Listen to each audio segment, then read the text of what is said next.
Mi nombre es Pablo Barbieri, trabajo en cine desde hace bastantes años, trabajo en compaginaciones, es decir, edito películas.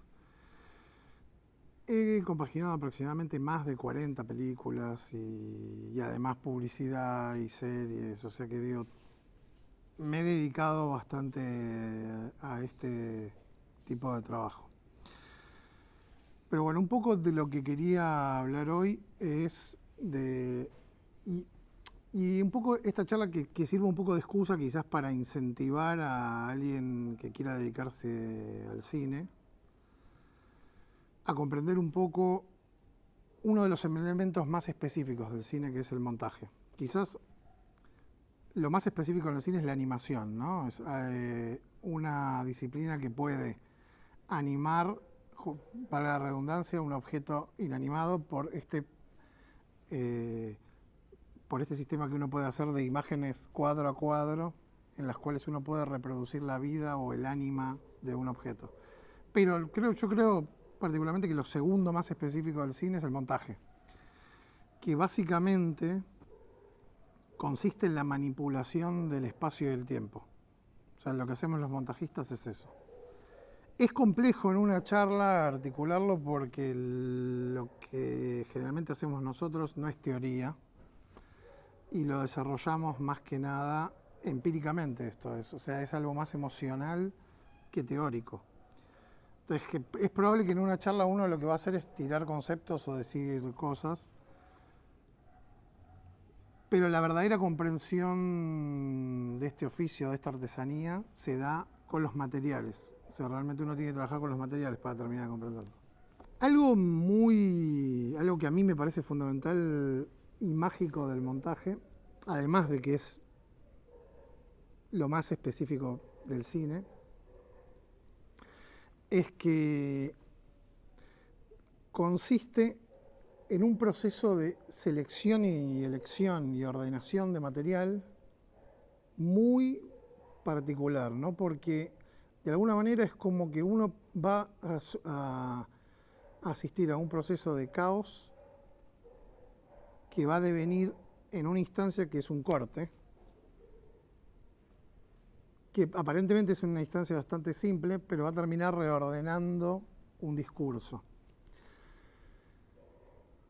Pero para esto hay que un poco retrotraerse a qué importancia tiene lo que nosotros hacemos y qué importancia específica tiene el trabajo del día a día, ¿no?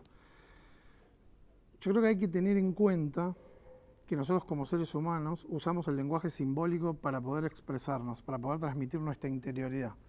Entonces, sin el lenguaje simbólico estamos absolutamente limitados. Es como, uno podría decir que yo conozco más un personaje de Dostoyevsky o de una novela que a un pariente. Digo, quizás hay una imposibilidad de comunicación si no es a través de un medio, de un código. Entonces, esto ya empieza a generar una dualidad que es muy compleja porque uno empieza a articular algo que uno podría denominar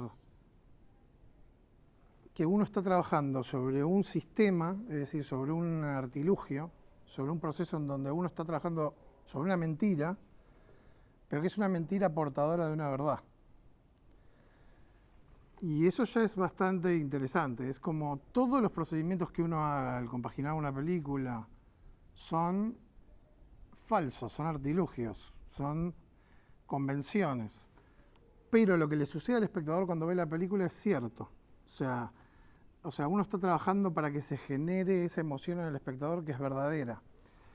Entonces, hay un doble entrenamiento, que es un entrenamiento sobre el manejo del lenguaje, pero fundamentalmente para poder generar esa empatía en el espectador emocional. Entonces, no es sencillo de articular, no es sencillo tampoco de darse cuenta qué es lo que uno realmente está haciendo, cuál es el valor de lo que uno está realmente desarrollando, ¿no? Bueno, Un poco, yo creo que un poco uno puede entender el valor de este sistema de intermediación que yo decía que necesitamos un medio para poder comunicarnos o una mentira para poder decir una verdad.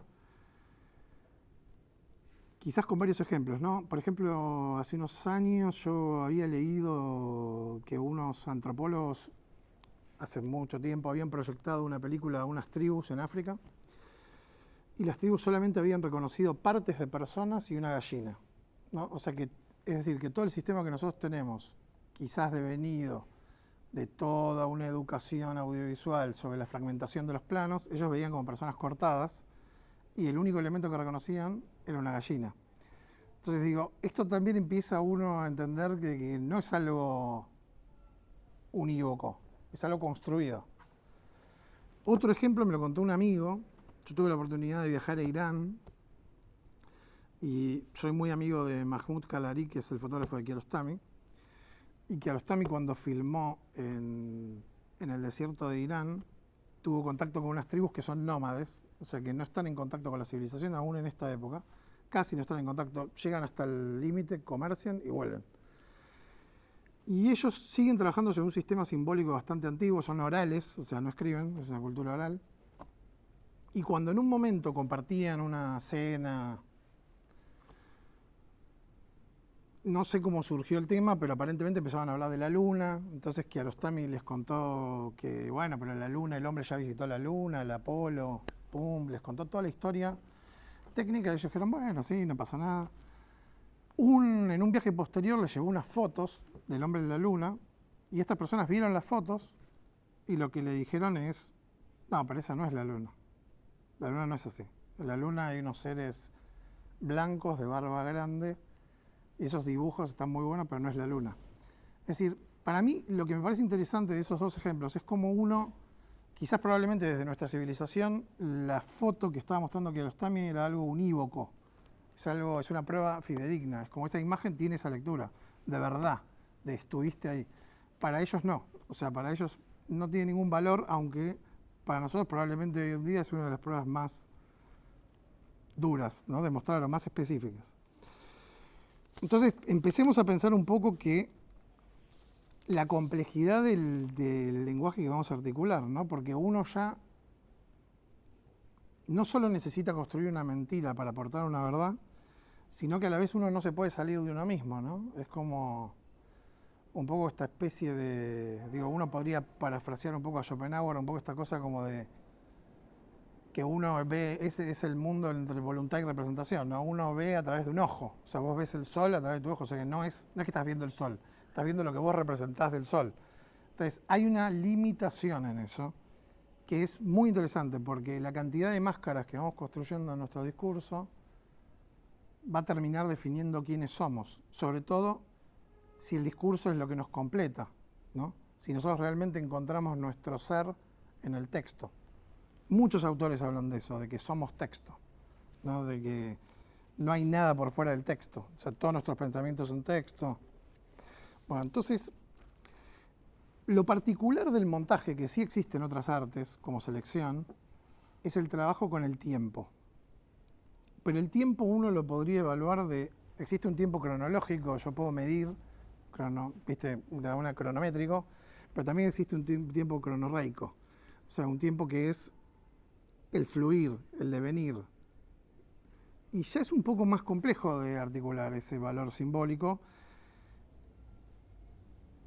Y entonces ya adquiere un peso mucho más grande para nosotros. Es como casi una prolongación de nuestra búsqueda espiritual, se podría llamar. Entonces, es importante esto, entender, vuelvo a repetir, que para un espectador la película es real. Nosotros articulamos un montón de artilugios, pero para el espectador es real lo que está viendo.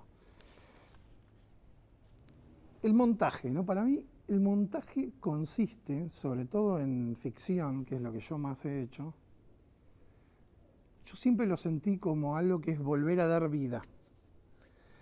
El cine se trabaja de una manera muy fragmentada. O sea, nosotros pensemos que por la naturaleza de este medio a la mañana se filma el clímax, a la tarde se filma una escena de transición, se filma un primer plano quizás por la luz porque conviene de una manera, a la tarde otra cosa. Ahora, esa fragmentación que quizás responde más a un orden productivo, de poder llevar a un orden materialista para poder llevar a cabo el proyecto, no se corresponde con el diseño emocional de la película. O sea, realmente la persona que pensó la descomposición en todos esos fragmentos, pensó un todo. No es que pensó planos. Los directores no filman cachitos, o sea, filman un movimiento continuo que esto va a contagiar a esto va a llevar a un clímax, esto va a desencadenar en otra cosa, pero lo tienen que descomponer en planos. Entonces realmente es muy complejo porque se debe combinar una especie de sabiduría en donde uno tiene que poder entrever cómo va a ser esa combinación futura. Y a la vez eso genera otras cuestiones, porque uno hay cosas que las conoce conscientemente, pero también existe un montón de cosas inconscientes. Entonces también uno está generando un tipo de vínculo con el material que no es, uno puede no estar del todo consciente de lo que está haciendo. Quizás hay un montón de elementos en ese material que tienen otro valor del cual uno no se da cuenta.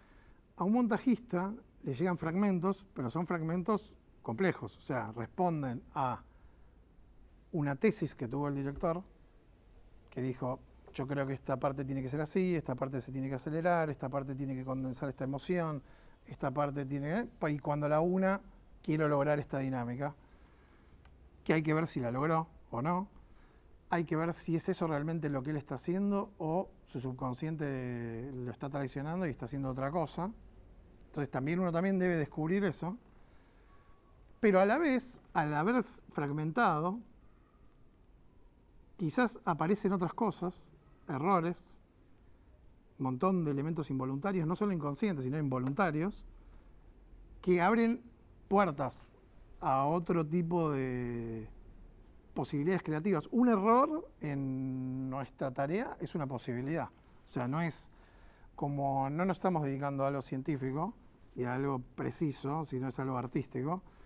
Un error es la posibilidad de abrir a otra cuestión, es decir, esto me abrió una realidad que antes no la podía ver, quizás puede ser así la película, quizás puede ser de otra manera, de cómo la pensó. Entonces, eso abre una pregunta que cuando uno recibe un material, uno se hace la pregunta de ¿cuál es la mejor película con ese material que recibió?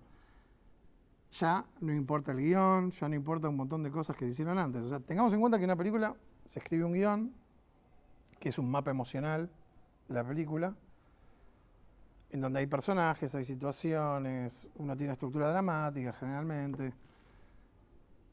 hay un director que dirige, hay actores. Pensemos que todos esos procesos son procesos como cómo se crea. Uno escribe en presente, siempre se escribe en presente, o sea que está transcurriendo en el momento, tercera persona en el presente, eso es importante. Uno se imagina para contagiarle a otro esa emoción, entonces la vuelca en un papel como para tratar de fijarla y seguirla trabajando.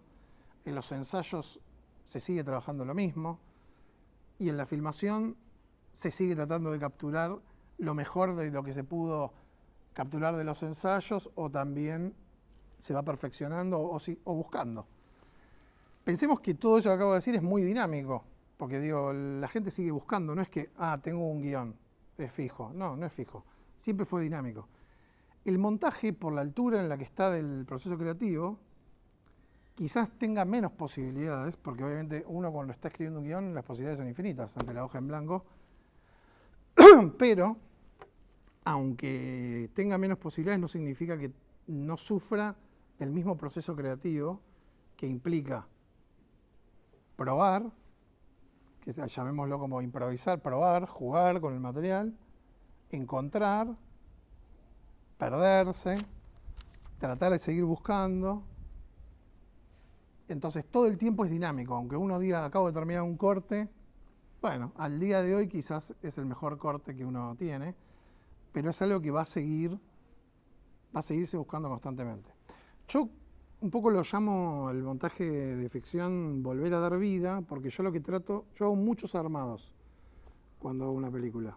generalmente lo que hago es, de una escena, quizás hago 30 armados, en donde pruebo diálogos de otra toma, mezclo tomas, por ejemplo, es un poco un defecto personal que como empecé compaginando La Antena, que era una película que tenía bastantes combinaciones de collage, llamémoslo de esa manera, de planos y todo.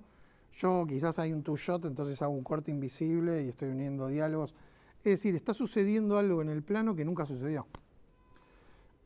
Porque quizás el audio es de la toma 3, estás escuchando la toma 2, el plano le respondía un poco después, pero yo lo junté o lo espacié, o lo que estaba en el fondo lo modifiqué. Entonces, tanto en los cortes internos como en los cortes externos estoy construyendo un elemento nuevo. O sea, es una composición temporal, en la cual trato que en un punto yo deje de existir. O sea, en algún punto tiene que ser algo que cobre vida, que vuelva a tener esa vida análoga quizás a lo que buscaba el director al principio, o perfeccionada esa búsqueda. Pero imaginen como si fuesen fragmentos como un Frankenstein, ¿no? Como que uno unió pedazos muertos y de un momento quiere que eso vuelva a decir, ah, ahora está vivo. No es solamente una gimnasia formal, o sea, tiene que ver con que vuelva a existir la emoción, que cuando yo lo ponga play diga, pasó, está pasando, me está pasando a mí, eso que queremos que pase está pasando, me está pasando. Me emociono con esto, quiero estar ahí, estoy ahí. O sea, por eso yo siempre, es que es un poco como empecé, no tiene que ver con algo, editar no tiene que ver con pensar, de alguna manera, tiene que ver con, es algo emocional.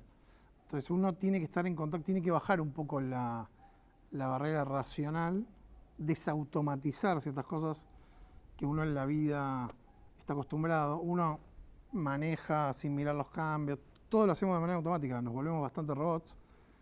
Tenés que empezar a desautomatizar esas cosas para poder verlas. Es la única manera.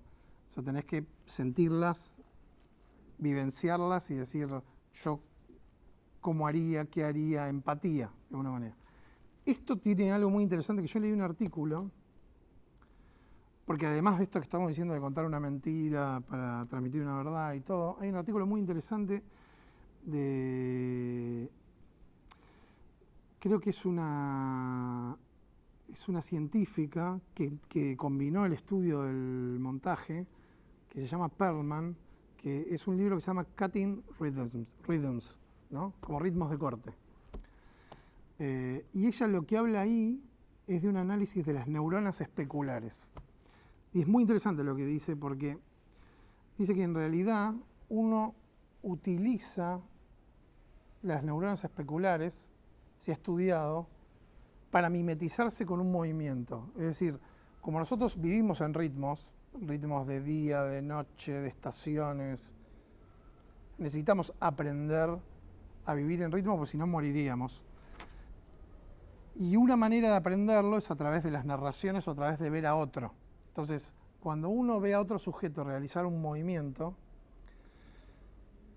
las neuronas especulares lo que hacen es hacerme sentir como si yo lo estuviese viviendo.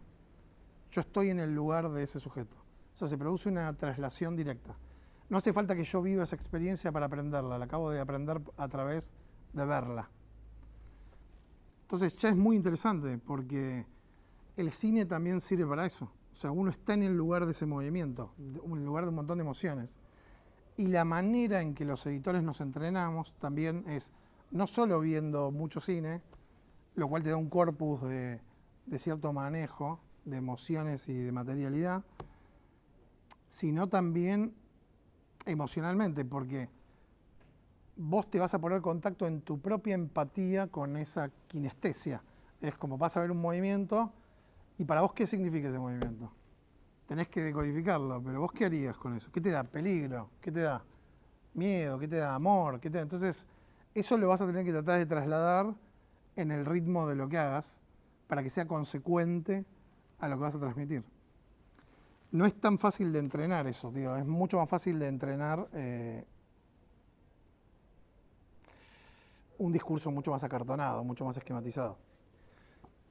Algo de esta problemática se puede ver en un ejemplo que es muy sencillo. Cuando nosotros trasladamos del guión, ¿no? Que habíamos dicho que era un mapa emocional, todo este trabajo, que son palabras, ¿no? Uno lo lee, el guión, exterior día, Ana va caminando, te quiero, bueno, uno se imagina, pero quizás yo lo puedo leer en un día, otra persona lo lee en una hora, otra tarda un mes. El guión no tiene tiempo. Y eso le termina de configurar un desafío para los que hacemos cine, porque si bien es una base para empezar a trabajar, al momento de trasladarse imágenes y sonidos, sufre una transformación, aunque el guión haya sido bien escrito para que justamente no sea una adaptación, sino que realmente ya contempla ese proceso. Igual, la adaptación va a surgir igual, se va a transformar. Entonces, uno cuando leía, que dice, tiene sentido esto, uno después lo encuentra en tomas y lo trata de articular y no funciona. O sea, esto tiene un ritmo y no pega con este ritmo, esto tiene una articulación que no va con esto, no modula.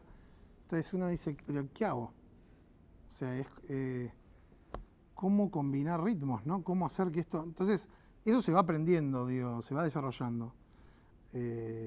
A cómo operar, cómo hacer puentes, cómo ir trabajando con eso.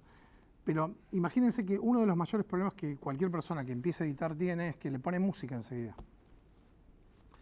Todos ponemos música porque es como un salvavidas. Es como decir, salvame de esto que no tiene ritmo, me subo al ritmo de otra cosa que me lo homogeneiza.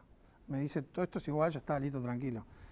Eso obviamente es una ayuda, pero si uno se quiere entrenar en el profundo arte de lo que es editar, debería evitar ciertos atajos. O sea, debería profundizar en la búsqueda de cómo ciertos ritmos se pueden manipular con otros, cómo hay puentes, cómo hay trucos, cómo hay shades también para que eso suceda. No es simple, no, insisto, no es simple. Pero ahí está el juego, porque produce una desesperación, insisto, uno lee el guión, funcionaba, uno lo une y dice, ¿qué es esto? Gente hablando, porque este lo filmaban a la mañana, el otro filmaban a la tarde, este es un actor que trabaja con un método de actuación, el otro trabaja con otro, este está bien en la toma 1, el otro está bien en la toma 8, cualquier cosa. ¿Esto qué es? Hay que tirarlo toda a la basura. Entonces digo, uno es como que tiene que tomar ese coraje de decir, no, bueno, hay que hacerse cargo de ese choque, de esa combinación. Es un ensamblaje, entonces digo, es un choque. Entonces es clave esto, ¿no? En el editor, que tiene esa función de recuperar el propósito original o de indagar en los materiales si hay algo más, pero con todas estas problemáticas que hemos estado charlando, que le dan una particularidad a este tipo de artesanía, ¿no? Pero ¿qué es lo que nos lleva a nosotros a modelar un ritmo o a cortar de una determinada manera? ¿Qué es? ¿Cómo lo hacemos? Uno podría contestar, generalmente muchos libros de montaje contestan intuición. Entonces listo, ya está, es como que se corta la entrevista acá, es como intuición, ¿lo tenés o no lo tenés? Obviamente hay una parte que responde a algo que uno trae o no trae, o que uno tiene o no tiene. Pero yo creo que la intuición justamente no es instinto. La intuición se puede entrenar. Lo que sucede es que hay que saber cómo someterse a determinadas situaciones que hagan que uno empiece a aprender mira, esto se modela de esta manera, esto se modela de otra. Se puede aprender, de alguna manera, a trabajar con las emociones y a decodificarlas en un sistema de símbolos. Digo, se puede aprender. Por supuesto, si uno tiene una facilidad natural, la tiene, pero se puede aprender. Insisto, es intuición, no es instinto. Entonces digo, se puede aprender, se puede aprender. No hay que desesperarse de eso. Digo, uno le puede encontrar la forma, uno puede terminar de encontrar la forma. Bueno, un poco, entonces, yo lo que hago con una película, para que se termine de entender, eso trabajo sobre un guión, converso con los directores, comento mis opiniones. Pero el mayor problema surge cuando empiezo a recibir el material. Trabajo con un asistente, entonces mi asistente lo que hace es todo el proceso más técnico de traslado de ese material, sincronización y todo. El material responde a una clasificación, digo, uno necesita clasificar porque si no clasificamos y ordenamos nos perdemos. Entonces no somos tan inteligentes para abarcar tanto material en la memoria, necesitamos ordenarlo, priorizarlo. Entonces existe un tipo de ordenamiento que pauta el cine y a la vez uno articula a veces ciertos ordenamientos de planillas, quizás cartulinas, colores. Pero bueno, una vez que está ese ordenamiento, que es un ordenamiento quizás más primario, el ordenamiento, vuelvo a insistir, es importante, ¿no? Porque si uno cuando se trabajaba en fílmico, probablemente una película entraba en una habitación, todas las latas llegaban al techo. Entonces si uno hubiese querido recuperar o encontrar algo, si no tenía un orden, no lo encontraba más. Ahora en el digital parece que eso se puede subestimar porque está en un disquito, pero en realidad está sucediendo lo mismo. Si uno empieza a no tener un determinado ordenamiento, va a terminar siendo uno operado por el material y no uno manejándolo. Es como no va a terminar uno editando, sino se va a editar el material. De una manera medianamente convencional, uno no va a estar seguro que lo que está quedando es lo mejor. Uno va a decir, bueno, pegué este plano con este plano, sí, pero ¿es el mejor? ¿Es la mejor frase esa? Si no tenés un método, no lo vas a lograr. Pero bueno, yo lo que hago es, por eso, como dije, muchos armados. Muchos armados son donde exploro el audio, me gustó más esta frase, me gustó más este toma, me gustó más esto otro. De todos esos armados, en un momento voy a empezar a unir uno secuencias. Cuando uno secuencias ya empieza un problema mayor, en donde las secuencias tienen versiones de secuencias. Y en donde cuando genero un armado, que por ejemplo quizás es un armado análogo al guión, quizás hay versiones de armado, porque no me gustó y quizás yo siento que esto tiene que ir antes, o esto tiene que terminar en otro lugar, o estas dos escenas se tienen que unir, o este off lo tengo que usar para acá. Entonces es muy probable que cuando yo me siente con el director, tenga varios armados que los he compartido durante el rodaje muchas veces, porque a veces eso inspira a que se filmen otras cosas. Es decir, esto es un diálogo abierto, como dije, está abierto. Entonces, si yo pensé esto también, el otro dice, entonces yo puedo hacer esto. Y se va perfeccionando. Pero a la vez, cuando yo tengo esos dos cortes frente a mí con el director, uno termina de decir, claro, este es como el guión, de alguna manera, y esto es como una propuesta. Entonces uno tiene que empezar a decidir, bueno, uno qué va a hacer a partir de ahí. Es muy probable que el director tenga incluso también ciertas dudas y quiera seguir probando cómo él se imaginó ciertas cosas. Él dice, bueno, yo esto lo filmé para que esto sea así.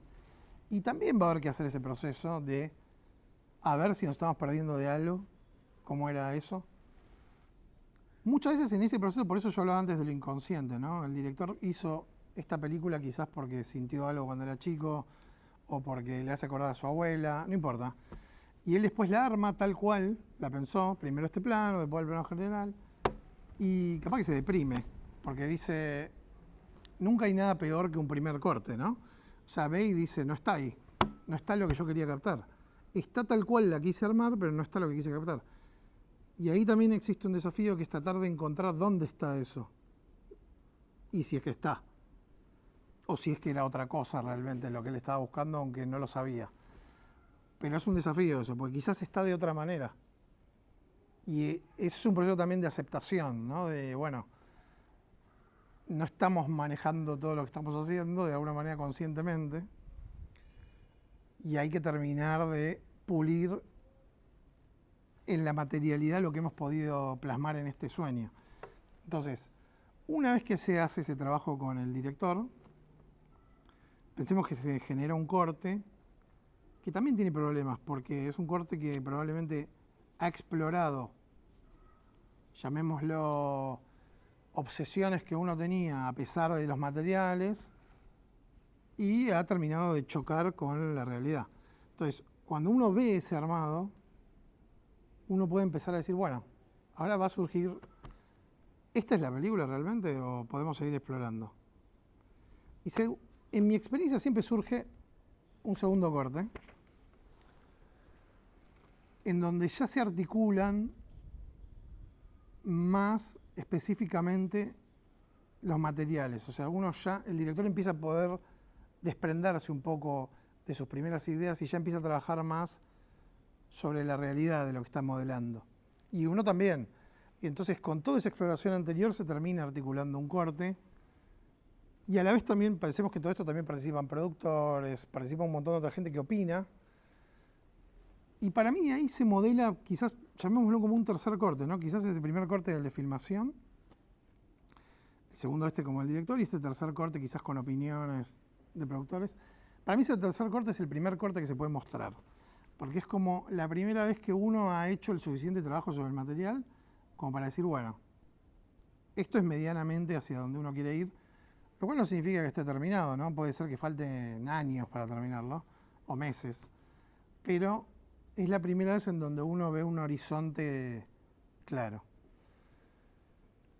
Luego hay diferentes procesos, ¿no? A veces, hoy en día se utilizan muchos testeos y ese tipo de cosas que para mí son interesantes. Siempre para un montajista escuchar opiniones es fundamental, pero también tienen un peligro, porque también si uno pone un espectador promedio en su mente, al cual le tiene que gustar a todos esta película, es una búsqueda un poco extraña, ¿no? Esa idea de gustarle a todos no es real y lo único que hace es que uno termine simplificando las películas y volviéndolas un producto y terminan perdiendo de alguna manera. Es como por agradarle a todos termina siendo menos expresivamente.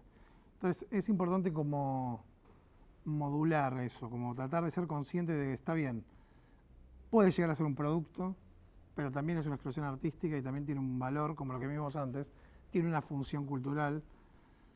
Entonces, no hay que banalizar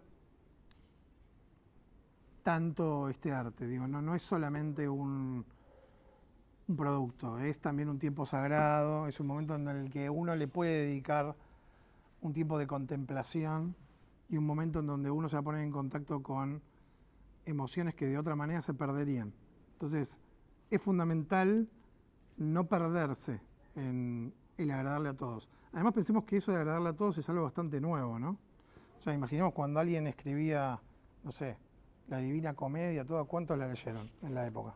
Pocos. O sea, nunca, o sea, esto del arte que es para todos es algo bastante, es un invento muy moderno, no tiene un asidero real, digo, no, es de la coyuntura del presente, ¿no? Y en una disciplina artística o poética no hay nada más viejo que lo nuevo.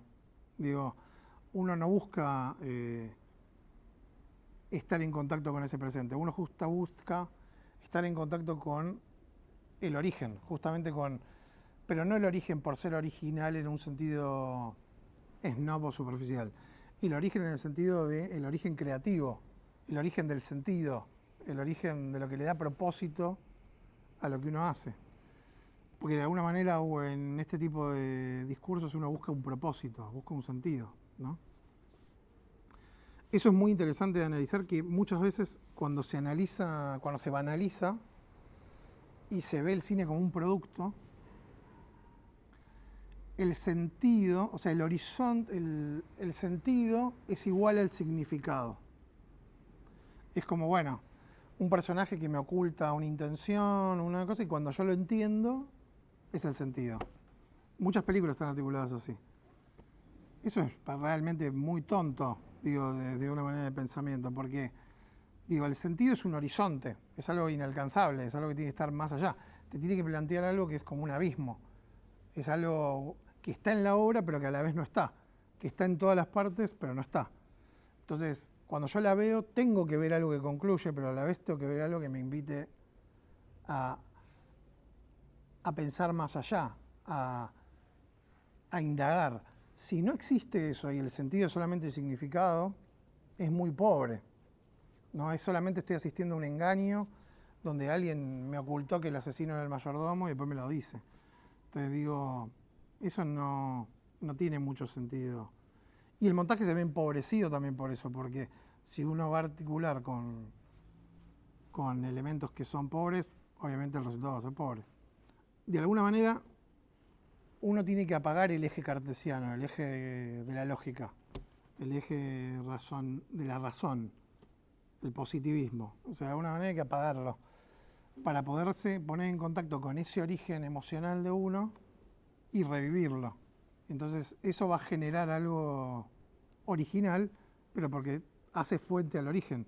No es algo que fue hecho en el tiempo, es hecho que fue hecho al tiempo. O sea, entonces, por eso uno siente, por ejemplo, que una obra de arte, cuando uno la ve hoy en día, quizás una obra antigua, está viva. Porque no tuvo progreso, lo que tuvo es propósito. O sea, tuvo un objetivo emocional. Yo la veo y para mí, si yo no conozco a Brahms y me lo muestran hoy, para mí es nuevo. Entonces digo, por eso insisto en esto de que a veces no hay nada más viejo que lo nuevo. Digo, lo que trata de venderte una moda, lo que trata de mostrarse como novedoso, a veces te confunde, a veces te está haciendo perder el tiempo. A veces hay mucho más que explorar en un montón de elementos del pasado que en eso nuevo. Vas a descubrir más cosas, por lo menos en mi experiencia. No estoy diciendo negar lo nuevo, lo que estoy diciendo es que a veces este énfasis que se hace sobre lo nuevo, generalmente lo nuevo no es bueno. O sea, generalmente no. Después hay que ver si eso perdura, si tenía algo en esa integración, pero generalmente no. Es una búsqueda vacua. O sea, lo que está buscando es moda, justamente. Es ahora filmemos de esta manera, ahora filmemos de esta otra. El rol que uno cumple, que es, digo, somos como un poco como buscadores, ¿no? O sea, somos buscadores de emociones, de algo intangible. Si uno lo banaliza, se va a perder un lado que es importante, que tiene que ver con la asignación de sentido y de valor a lo que uno está tratando de articular.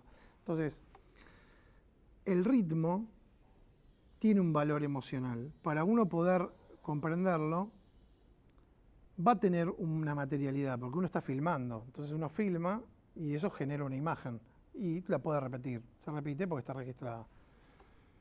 Y tiene que uno que aprender a manipular eso, cómo se maneja eso, cómo se corta. Entonces hay una parte que es matemática o formal o técnica, también llamémosla, y hay una parte que es más artística. Entonces uno tiene que combinar las dos cosas, porque si uno niega la parte emocional, lo que uno va a tener es como que estás haciendo gimnasia nada más, articulando formas que no tienen ningún sentido y siendo superficial o snob. Pero si uno niega la forma, no va a quedar nada impreso en nada, porque vos tenés que lograr que esto se transmita a través de un medio. Entonces, es tan importante una cosa como la otra, entonces no se puede enseñar de alguna manera disociada. El montaje generalmente es muy importante enseñarlo asociado a una estética. Por ejemplo, uno puede pensar que quizás una película necesitaría encontrar al montajista adecuado para esa película, ¿no? Puede haber miles de montajistas y cada uno, quizás yo no soy compatible para algunas películas y sí lo soy para otras. Entonces, es fundamental sincronizar con lo que uno va a hacer emocionalmente. Pensemos que yo a veces siento que por lo que me contratan es para opinar. Yo básicamente opino. Digo, esto me gusta, esto no me gusta, esto lo saco, esto lo pongo más corto, esto lo pongo no sé cuánto. Básicamente estoy emitiendo opiniones, 100.000 opiniones por segundo, básicamente, de lo que voy sintiendo con un material. No me gusta, no me lo creo, me lo creo, no me lo creo. No, sí, no, me emocioné, no sé. Todo el tiempo estoy haciendo eso. Entonces, pensemos que somos como una especie de, por eso digo, como unos buscadores, o como unas brújulas, o como claramente como unos instrumentos a través de los cuales se puede terminar de articular un lenguaje cinematográfico. Entonces, démosle la importancia que eso tiene y divirtámonos porque es un juego. O sea, es muy divertido hacer esto. Yo me divierto mucho.